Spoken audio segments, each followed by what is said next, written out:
জাতির পিতা। কে কণ্ঠ? বারবার একথা আমার স্মরণ করিয়ে দিতে হয় এই জন্য যে বাংলাদেশি মুসলমানদের মাথার মধ্যে কিছু পোকা ঢুকছে জাতির পিতার ব্যাপারে। আল্লাহ এই পোকাগুলি এগুলিকে শেষ করে দিয়েছে। মাথার মধ্যে যে মানুষগুলা না, মাথার মধ্যে যে পোকা ঢুকছে এই পোকাগুলি আল্লাহ নামায় দিক।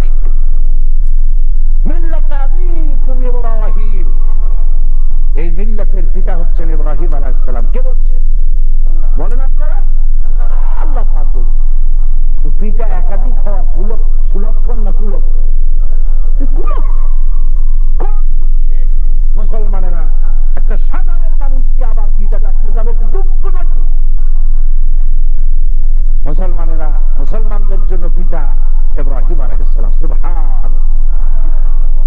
ইব্রাহিম আলাইহিস সালাম আল্লাহর চিনতেন না, আল্লাহরে চিনতেন না, তবে তিনি পূজা করেন নাই কখনো।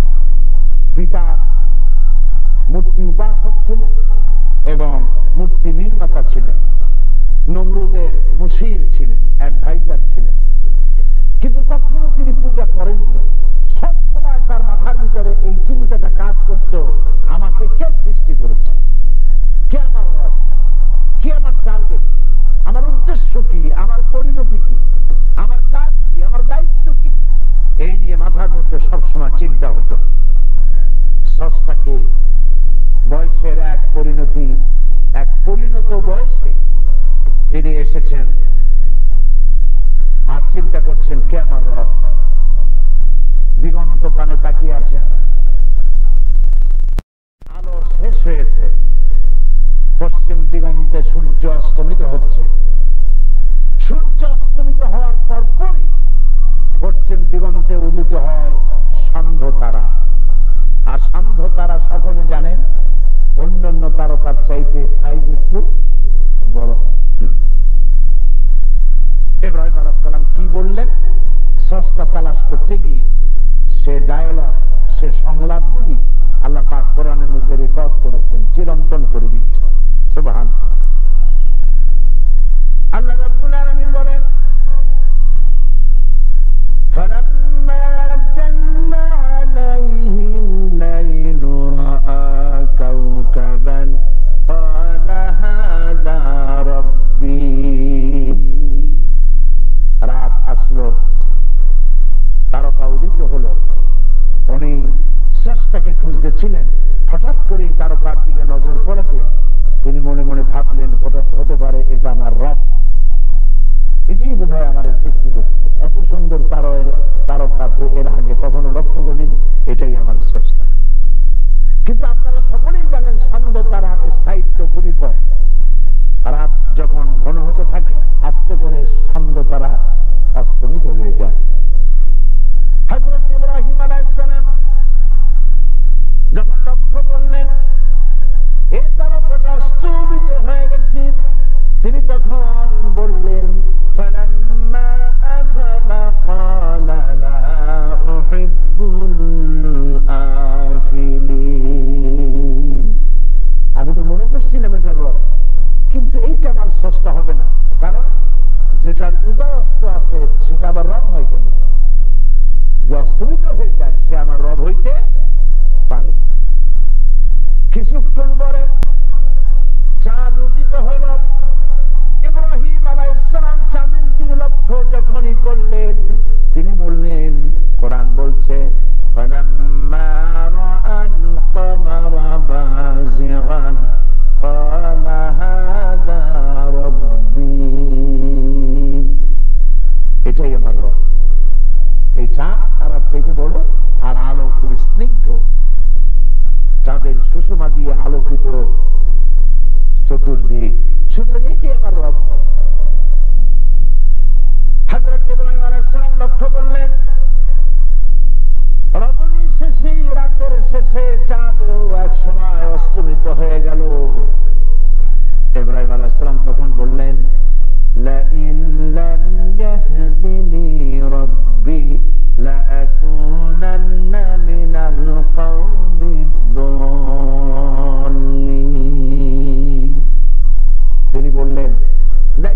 অনুসন্ধিৎস মন নিয়ে ইব্রাহিম আলাইহিস সালাম এক একটি পর্যায়ে অতিক্রম করছেন।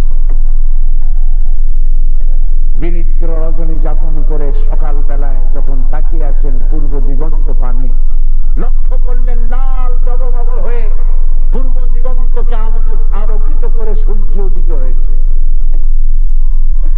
হযরত ইব্রাহিম আলাইহিস সালাম,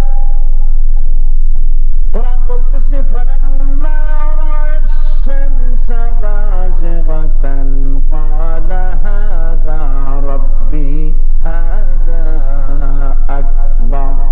এটাই আমার রব আর এটাই আমার বড় রব। কারণ তারার চাইতে চাঁদ ছিল বড়, চাঁদের চাইতে সূর্য বড়। চাঁদের দিকে তাকানো যায়, সূর্যের দিকে তাকানো যায় না। এইটাই হলো আসল রব। পায় হযরত ইব্রাহিম আলাইহিস সালাম সূর্যের অবস্থান লক্ষ্য করলেন। দিনান্তিক বেলা শেষে সূর্য অস্তমিত হয়ে গেল। হযরত ইব্রাহিম আলাইহিস সালাম সূর্যকে অস্তমিত হতে দেখে বললেন, ইয়া কওমি ইন্নী বারিউম মিম্মা তুশরিকুন। হে আমার জাতি, এই চাঁদ সূর্য তারা একটাও রব, এর একটাও আমার স্রষ্টা নয়। তোমরা যা দিয়ে প্রকৃত রবের সাথে শিরক করো, আমি তার থেকে মুক্ত। আমি আমার রবের চিনে ফেলেছি। সুবহানাল্লাহ, আমি আমার রবকে চিনে ফেলেছি। কে আমার রব?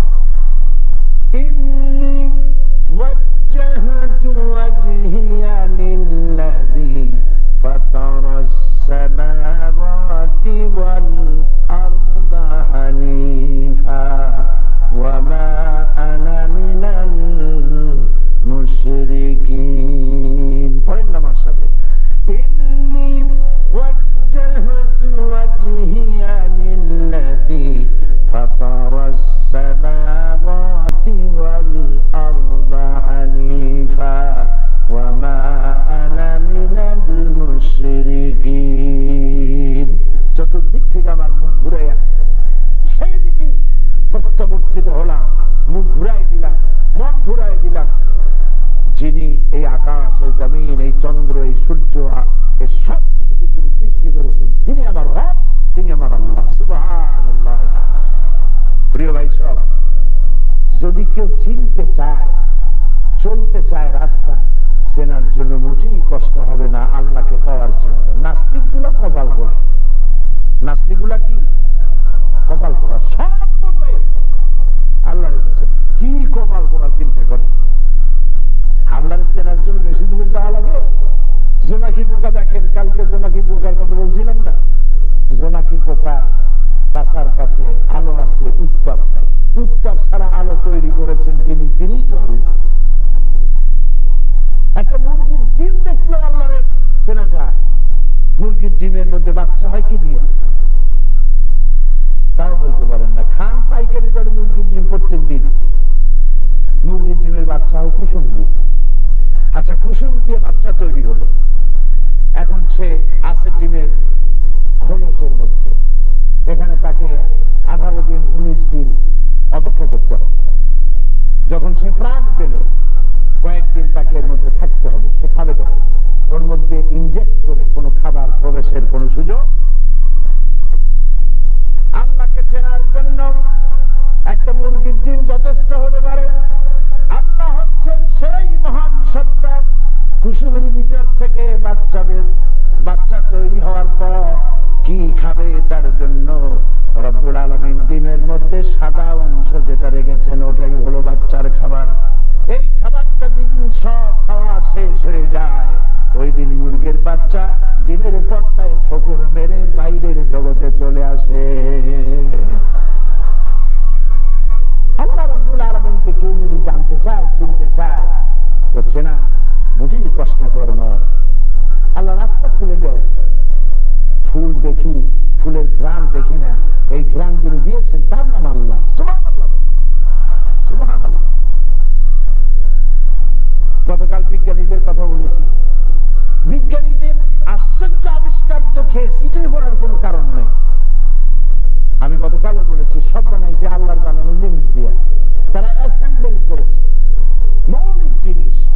করেছে, মূল জিনিসগুলি কার? বলেন সবাই, আল্লাহ পাক। আপনারা বিজ্ঞানের আবিষ্কার দেখে হয়রান হন, কিন্তু বিজ্ঞানীরা হয়রান হয় না, নিজেদেরকে প্রাউড ফিল করে না, যেটা করলাম সেটা করলাম, তা না, তার আরো বিস্ময় হতবাক হয়ে যায় আল্লাহর সৃষ্টি দেখে। এই জন্য বড় বড় বিজ্ঞানীরা তারা কিন্তু নাস্তিক হয় না। নাস্তিক হয় শান্তিনিকেতন থেকে যারা সাহিত্যের ডক্টরের ডিগ্রি নিয়ে আসছে, এইগুলা নাস্তিক হয় বেশি। দার্শনিকরা তারা নাস্তিক হয় বেশি, দর্শনের খেলায় অস্থির হয়ে যায়, চিন্তা করে কুল পায় না। একবার গ্রিক দার্শনিকরা চিন্তা করতে লাগলো, আল্লাহ আছে কি নাই, আকাশ আছে কি নাই, বাতাস আছে কি নাই, আমরা আছি কি নাই, চিন্তা করতে করতে সব জিনিসে সন্দেহ করতো, প্রত্যেকটা জিনিসে সন্দেহ করতো। সন্দেহ করতে করতে এমন এক পর্যায়ে চলে গেল, তারা আদৌ কোনো কিছুতে সন্দেহ তারা করতো কিনা সেটা মানে সন্দেহ করতো। পৃথিবীতে আল্লাহ রাব্বুল আলামিন মানুষ সৃষ্টি করেছেন, আকল দিয়েছেন, বুদ্ধি দিয়েছেন, এই বুদ্ধি যারা কাজে লাগে। আল্লাহ তো ইচ্ছে করলে ফেরেশতা পাঠাই দিয়ে যারা নামাজ পড়ে না, থাপড়াইয়া এই বেটা এখানে দাঁড়িয়ে চার মসজিদের দিকে 2 থাপ্পড় দিয়ে মসজিদে পাঠাই দিতে পারতেন। পারতেন কিনা? পারতেন কিনা? আর জেনা করতে যায়, মদ খেলতে যায়, মদ খাইতে যায়, জুয়া খেলতে যায়, সিনেমা দেখতে যায়, ফেরেশতা এসে পাশার উপরে 2 লাঠি দিয়া জেলের মধ্যে ভালাই দিতে পারতেন। পারতেন না? কিন্তু আল্লাহ তা করেন। কেন করেন না? আল্লাহ পাক বলছেন, আদম সন্তানকে আমি সম্মানিত করেছি। তুমি সূর্য না, তুমি চাঁদ না, তুমি পানি না, তুমি বাতাস না, তুমি গাছ না, আমি তোমার সম্মান দিয়েছি। আর সেই জন্য তোমাকে অটোনমি দিয়েছি, স্বায়ত্ত শাসন দিয়েছি, এখতিয়ার। ডান দিকেও যাইতে পারো, বাম দিকেও যাইতে পারো। ডান দিকের নেতৃত্ব দিয়েছে নবীরা, নবীদের সাথে থেকে জান্নাতে যাও। আর বামপন্থে বাম দিকের নেতৃত্ব দিয়েছে শয়তান, বামদের সাথে জাহান্নামে চলে যাও। 2টা রাস্তাই ওপর। তবে মাঝখানে বলে রাখি, আমার দেশের কিছু মুসলমান আছে কপাল করা, পরিচয় দেয় আমরা বামপন্থী আন্দোলন করি। কি কপাল করা? কোরআন কারীম আল্লাহ পাক বলেছেন, আসহাবুল ইয়ামিন আসহাবুশ শিমাল, বামপন্থী আর ডানপন্থী। ওরা নিজেরাই বামপন্থী, জাহান্নামের জন্য তৈরি হচ্ছে। বামপন্থী আন্দোলন মুসলমানদের জন্য না। প্রিয় ভাই সব, আল্লাহ রাব্বুল আলামিনকে চেনা কোনো কঠিন কাজ না। তকদিরে থাকা লাগে, কিসমতে থাকা লাগে, চেষ্টা করা লাগে। তবে কিছু সংখ্যক লোক আছে যাদের সম্পর্কে কোরআন বলছে কি, ওয়ালাকাদ যারা'না লিজাহান্নামা কাসীরাম মিনাল জিন্নি ওয়াল ইনস লাহুম কুলুবুন লা ইয়াফকাহুনা বিহা। অনেক মানুষ, বহু সংখ্যক মানুষ আর জিন, এরা তৈরি হয়েছে জাহান্নামের জন্য। ওরা কারা? লাহুম কুলুবুন লা ইয়াফকাহুনা বিহা, যাদেরকে হৃদয় দিয়েছি, বিবেক দিয়েছি, প্রিন্সিপাল দিয়েছি, সব বুঝলো, আমারে বুঝলো।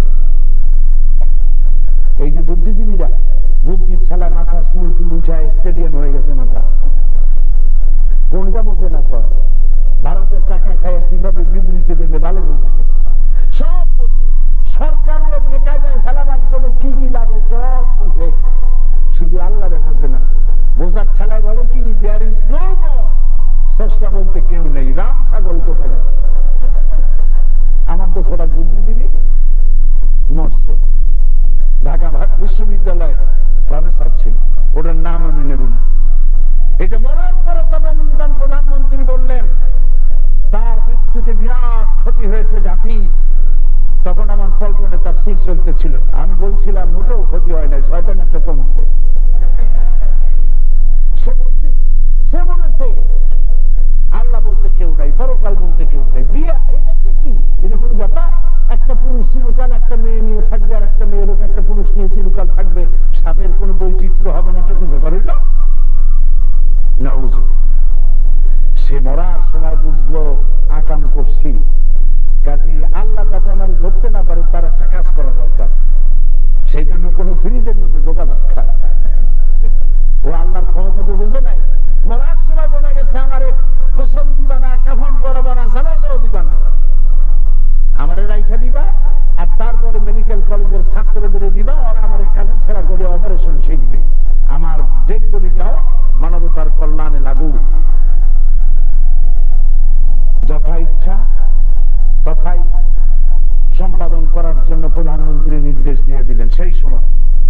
বেটা মরল, কপালে জানাজাও নাই, দাফনও নাই, কাফনও নাই।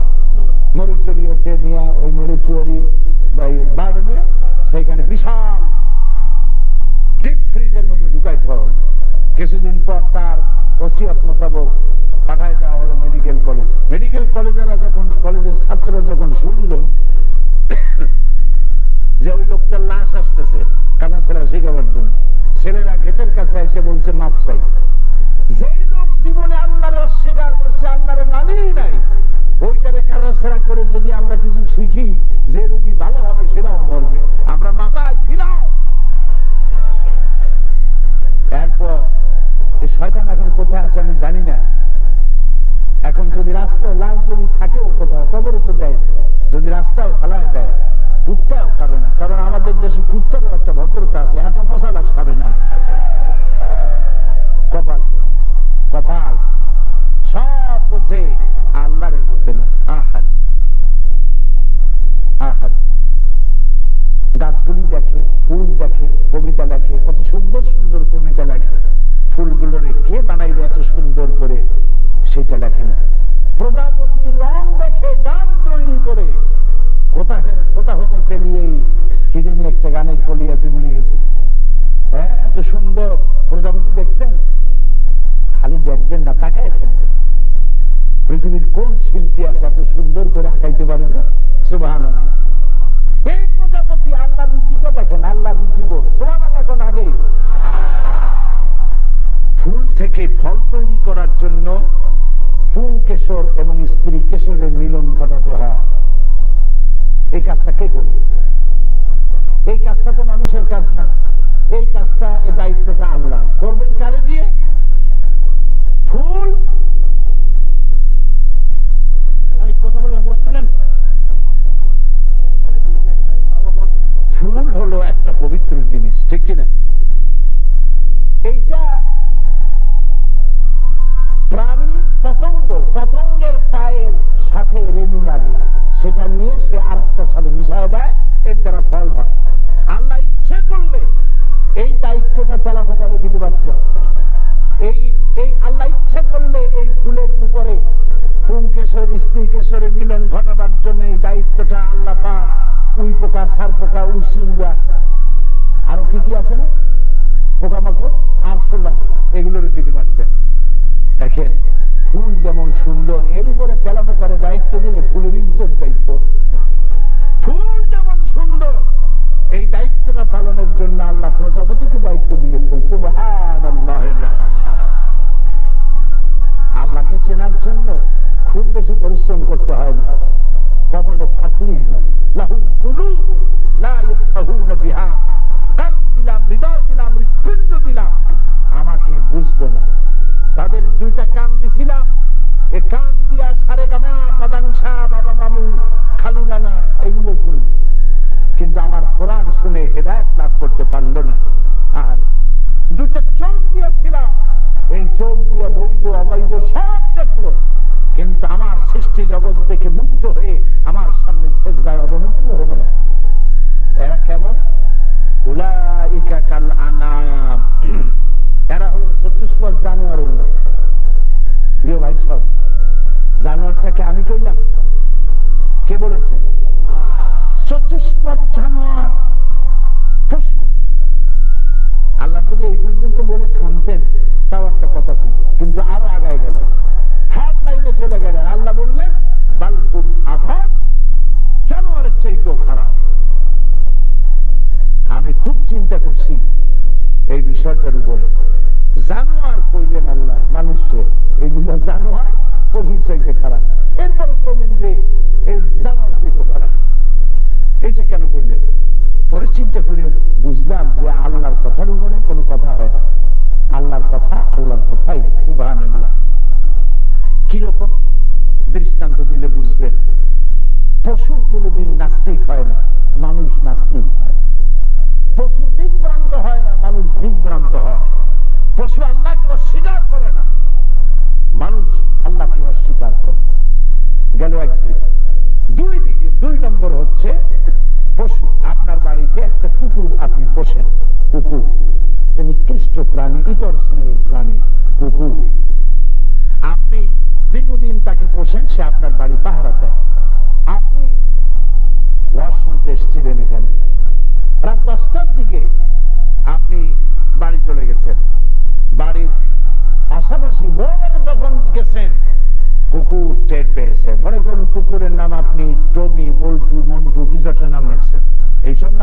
তো রাখে সাধারণত।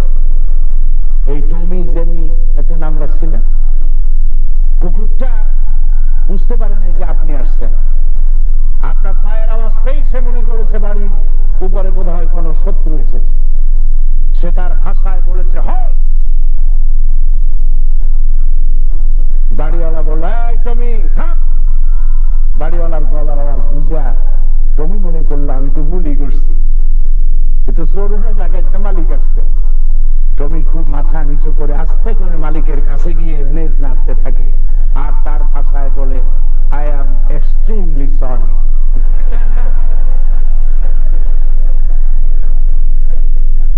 সে লেজ নেড়ে গ্রিন সিগন্যাল দিচ্ছে মালিক আমি ভুল করছি, আপনি যান, আপনি যাইতে পারেন। কিন্তু এখানে যদি ডাকাত হতো আর সে যদি ধমক দিত তাহলে এই কুকুরটা কি তাকে ছেড়ে দিত? গ্রিন সিগন্যাল দিত? ও ঠ্যাংটাকে কামড়ায় ধরতো বা দানটাকে কামড়ায় ধরতো। মানুষ নাফরমানি করে, কুত্তায় নাফরমানি করে না। আমি স্কটল্যান্ডিয়ার বাহিনী দেখেছি যেখানে কুকুরের চাকরি করে, কুকুর পুলিশের চাকরি করে। সেখানে আগুনের মধ্যে জাম করে, 4তলা 5তলা বিল্ডিং এর উপর থেকে জাম করে আসামি ধরে ফেলে। পুলিশকে পয়সা দিলে ছেড়ে দেয়, কিন্তু কুকুরকে ছাড়বে না। কুকুরকে আসামির ছবি দেখায় নেওয়া হয়। লন্ডন কুকুর, ওই যে পুলিশ বাহিনীতে যে কুকুরগুলি আছে ওর মধ্যে তারা ইন্সপেক্টর আছে, সাব ইন্সপেক্টর আছে। অবশ্য কুকুর জানে যে তার র্যাঙ্ক কি।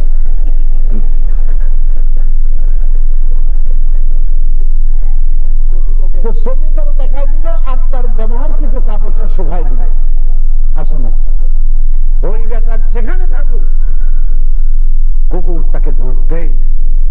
বোঝা গেল কুকুর মালিক চেনে, মালিকের বন্ধু চেনে, মালিকের দুশ্মন চেনে। আল্লাহ পাক বলছেন এই মানুষগুলি কুত্তার চাইতে, জানোয়ারের চাইতে, পশুর চাইতে নিকৃষ্ট। আমার চেনে না, আমার বন্ধু চেনে না, আমার যারা তাদেরকেও চেনে না, আমার শত্রু চেনে না। উলাইকা কাল আনআম বাল হুম আযাল উলাইকা হুমুল গাফিলুন। এরা নিকৃষ্ট, জানোয়ারের চাইতেও খারাপ। প্রিয় ভাই সব, ইবাদত গোলামি করতে হবে আল্লাহ পাকের সব ক্ষেত্রে। ফজর 2 রাকাত, প্রত্যেক রাকাতে 2টা সিজদা, একটা রুকু। যেভাবে বলছো সেইভাবে যেরকম আদায় করতেছি এই নামাজের বাইরের জীবনটাও এইভাবে আমি পালন করব, তোমার হুকুম অনুযায়ী জীবন চালাবো। এটাই নামাজের মধ্যে আমরা ওয়াদা করি। না বুঝুন ভবিষ্যৎ হলো ওইটা, বর্তমান এইটা, ভবিষ্যৎ হচ্ছে। এখন আপনারা বলেন না বুঝুন বর্তমানটা ঠিক মতো আমাদের হয়, কিন্তু নামাজের বাইরের জীবনকে আল্লাহর হুকুম অনুযায়ী হয় না, হয় না। আমরা যারা ব্যবসা করি, খুলনা ব্যবসায়ী আছে না মুসলমান, ওজনে কম দেয়, খাদ্যে ভেজাল দেয়, এরকম ব্যবসায়ী খুলনায় নাও থাকতে পারে, আছে কিনা? আহারে কথা, ওজন যখন দেয় গোস্ত কিনতে গেছেন অথবা তরকারি, যেদিকটায় পাথর থাকে ওই দিকটা একটু খিচ দিয়ে কায়দা করে ধরে, বোঝার উপায় নেই, ওইটা উপর উঠে যায় আর মালের দিকটা নিচে নেমে থাকে। ক্রেতা মনে করে মাশাআল্লাহ লোকটা এত ভালো, আমার একটু বেশি দিছে। বাড়ি এনে মাকে দেখবেন হয়তো 20 গ্রাম কম, না হয় 14 গ্রাম কম, ঠিক কিনা? আবার ইস্তেহাজও করছে, মুখে দাড়িও লাগাইছে। বিশ্বাস করুন, বিশ্বাস করুন, আল্লাহর 2-4টা সেজদা দিয়ে আল্লাহর ভাগি দিতে পারবেন না। নামাজ, রোজা, দাড়ি, সুন্নাহ, জাহান্নামে যেতে হবে। আজকে আরো দ্রুত বলতে হবে। দ্বিতীয় অংশ শুরু হচ্ছে ইয়াকা নাবুদু ওয়া ইয়াকা নাস্তাইন। এর অর্থ হচ্ছে এবার পরিচিতি আসছে, প্রশংসা কারা দিল? আল্লাহর কাছে। এটা হচ্ছে অ্যাড্রেস অফ অল কালাম। আল্লাহকে একটি প্রশংসা পত্র আমরা দিচ্ছি, একটি অভিনন্দন পত্র দিচ্ছি তার শেখানো ভাষা দিয়ে। এখন আমাদের পরিচয় আসতেছে আমরা কারা কারা প্রশংসা দিচ্ছি। আমরা বলছি ইয়াকা নাবুদু, আয় আল্লাহ আমরা একমাত্র তোমারই ইবাদত করি, তোমার ইবাদত করি, আর কেবলমাত্র তোমার কাছে সাহায্য কামনা করি। আসুন এই দুটি কথা আগে আলোচনা করে নিই। নাবুদু শব্দের ইবাদত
إلا ليعبدون আমি মানুষ আর জিনকে সৃষ্টি করেছি শুধু আমার ইবাদতের জন্য, আমার গোলামির জন্য তৈরি করেছি, আর কোনো কাজের জন্য না। এটি ব্যাখ্যা। আপনি যদি ইবাদত মনে করেন নামাজ, ইবাদত মনে করেন রোজা, রোজা নামাজ হজ যাকাত এগুলি ইবাদত, তাহলে প্রশ্ন থাকবে যে নামাজ রোজা হজ যাকাত করি কি আমার পেট চলবে, আর কোনো কাম নাই, ইবাদতের মানে যেতে হয় না। ইবাদতের ব্যাখ্যা অনেক বিশাল, তবে বিশাল না দিয়ে সংক্ষেপে আমি দিতে চেষ্টা করবো ইনশাআল্লাহ। সবাই বলি ইনশাআল্লাহ। তো আল্লাহ পাক আমাদের সৃষ্টি করেছেন কিসের জন্য বলেন তো সবাই? ইবাদতের জন্য। পৃথিবীতে যত নবী আল্লাহ পাঠিয়েছেন সমস্ত নবীকে এই ইবাদতের দাওয়াত দেওয়ার জন্যই কথা। সকলেরই দায়িত্ব ছিল আল্লাহর সাথে মানুষকে পরিচিত করাবেন ইবাদতের মধ্য দিয়ে। এই জন্য আল্লাহ রাব্বুল আলামিন এই পৃথিবীতে যত নবী পাঠিয়েছেন সমস্ত নবীরা তার জাতিকে লক্ষ্য করে বলেছেন, ইয়া কাওমি ইবুদুল্লাহা মা লাকুম মিন ইলাহিন গায়রু।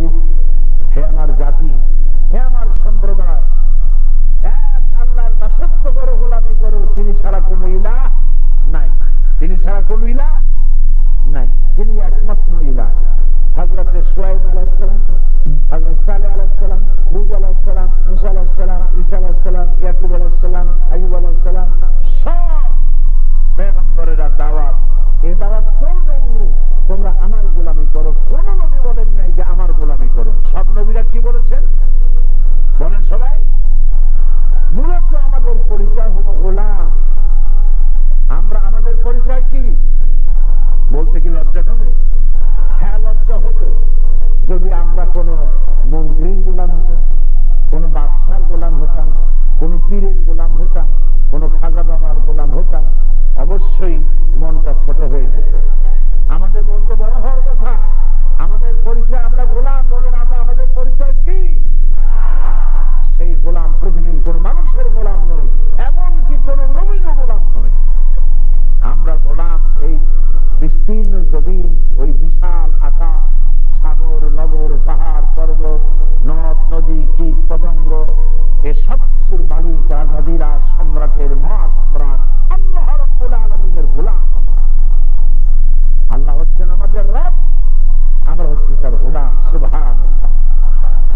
এই দাওয়াত পৌঁছে দেওয়ার জন্য সমস্ত নবীদেরকে পৃথিবীতে পাঠানো হয়েছে, একটাই দায়িত্ব তাদের, মানুষকে বলো তারা যেন আমার গোলামি করে। সুবহানাল্লাহ। গোলামি হবে কার? আল্লাহ পাকের। দেখুন, আল্লাহর কাছে নবী এবং রাসূল এই দুটো শব্দের চাইতেও বড় ডিগ্রি মানুষের জন্য আল্লাহর কাছে বেশি প্রিয় ডিগ্রির নাম হলো আব্দ,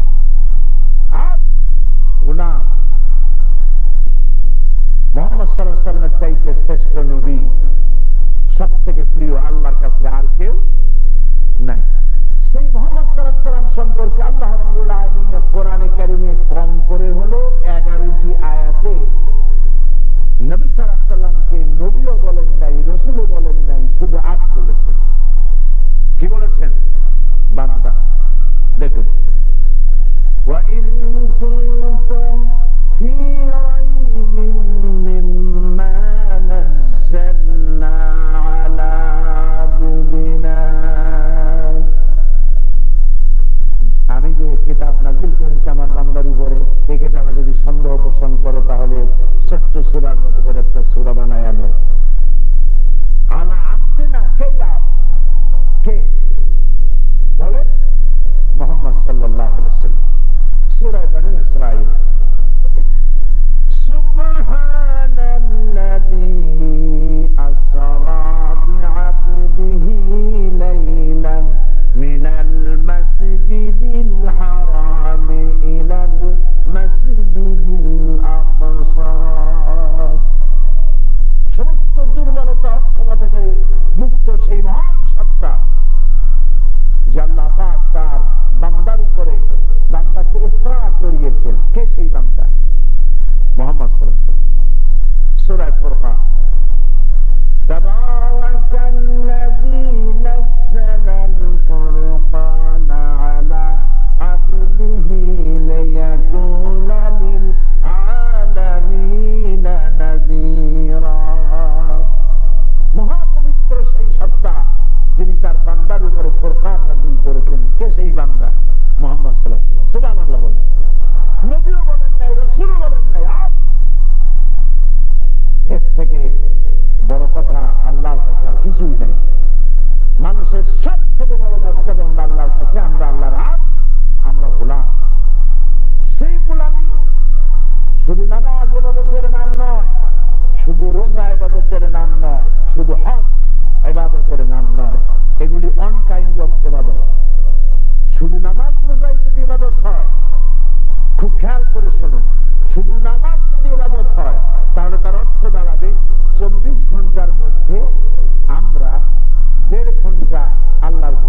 যখন সূর্য মাথার উপরে আসবে, ঠিক যখন সূর্য অস্তমিত যাবে, অস্তমিত হবে, এই 3 সময় নামাজ পড়া, সেজদা করা হারাম।